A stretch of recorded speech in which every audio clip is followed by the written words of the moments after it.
Okay, so this is part 2 of the video I posted a few days ago. Sorry it took so long to get part 2 out there. I have been so tired all week, and it's hard to believe that a week ago today we were coming out of that safe shed to see the damage the hurricane did. If you missed part 1, go back and check it out. This video was filmed last Friday, September 27th. It's a little after noon, and I wanted to see if there was a way to get closer to Swainsboro so I could hopefully get enough cell signal to send Steve a text to let him know that we were okay. I already had a text written out, and I went to send it, but it wouldn't send because our phones were in SOS mode. So if we got signal, hopefully it would go ahead and auto send. So this video begins in Summertown, Georgia, and this is just a small community with about 120 people. At least that's what it said at the last census. Probably about 125 now. This first street we turned on is called, I think it's called Humpback Street, and it ends at Highway 56. As you can see, there are trees down around most of the homes here. There's also a big tree across the road, so we're going to have to turn around at the church and see if we can go down Main Street.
And as you see, there's a lot of trees down on Main Street, but we were able to get to Highway 56. This is Highway 56. And this is the highway that takes you to Swainsboro. And it's about a 20-minute drive to Swainsboro, so I'm just going to show you clips instead of the entire drive so you don't have to watch us driving for 20 minutes.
When we get to this spot, I see a bunch of vehicles up there on the bridge, so I assumed that the road was closed or they were doing some work, so I just went ahead and turned around in case there wasn't a good place to turn around up there.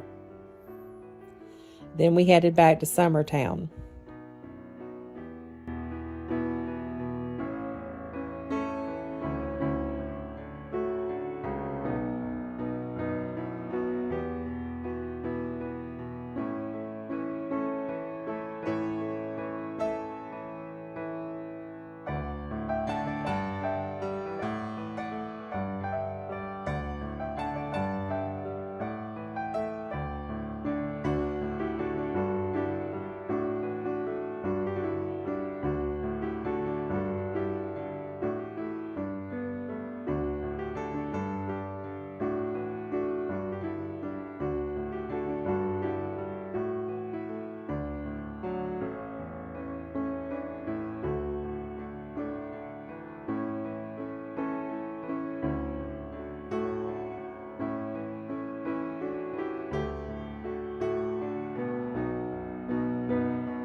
We went back by my brother's house to see if he was back. He left about an hour before us to try to find a way to Swainsboro.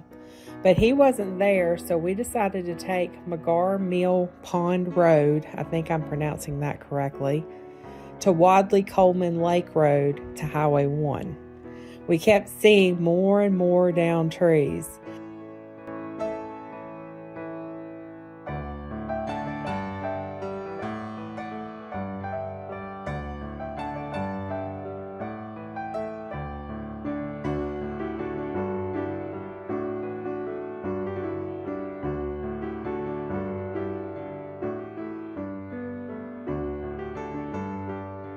I stopped and talked to a nice man that told me that the road was closed a little ways ahead. Flooding and trees had the road closed at the bridge. So I turned around at the first clearest place I could find.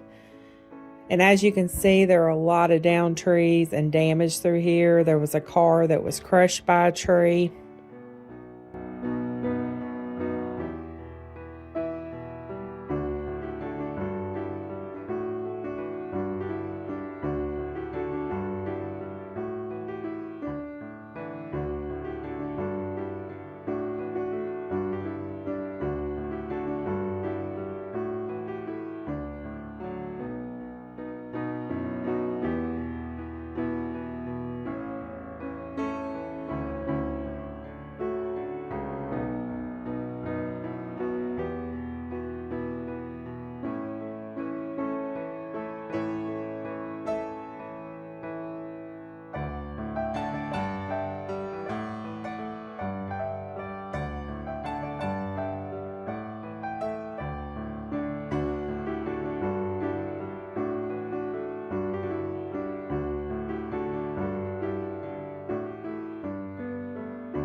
We ended up going back to our parents' home.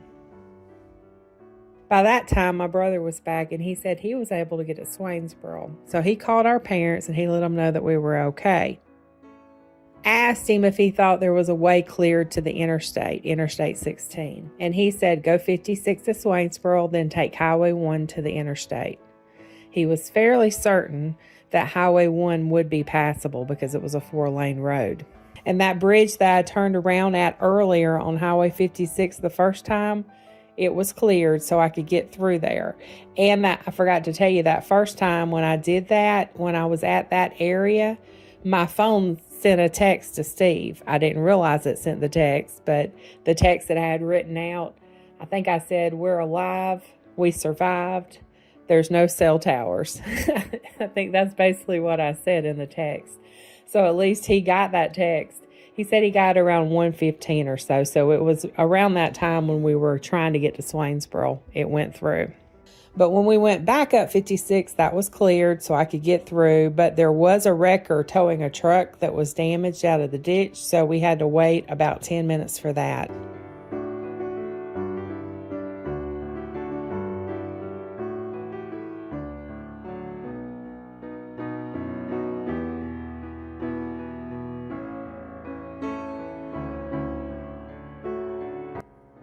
Then we were in Swainsboro, and I didn't get much footage from here on, just clips here and there. Swainsboro had a lot of traffic lights down. A lot of people do not understand that it turns into a four-way stop when the traffic lights are out, so people are just flying through the traffic lights, not even stopping. Highway 1 was clear for the most part. There were a few trees down, and we got on I-16 West at exit 90.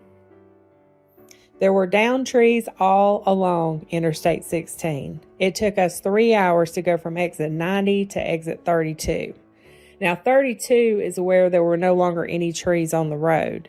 Georgia DOT was working on clearing trees from the interstate.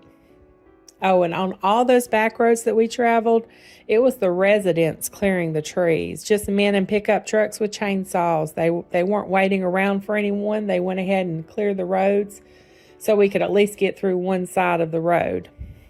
My 4.5-hour trip, that's what it normally takes, ended up being 9 hours. I did have a 2-hour nap before I left, and that was all the sleep I had had in 24 hours, so I was living on caffeine all the way home.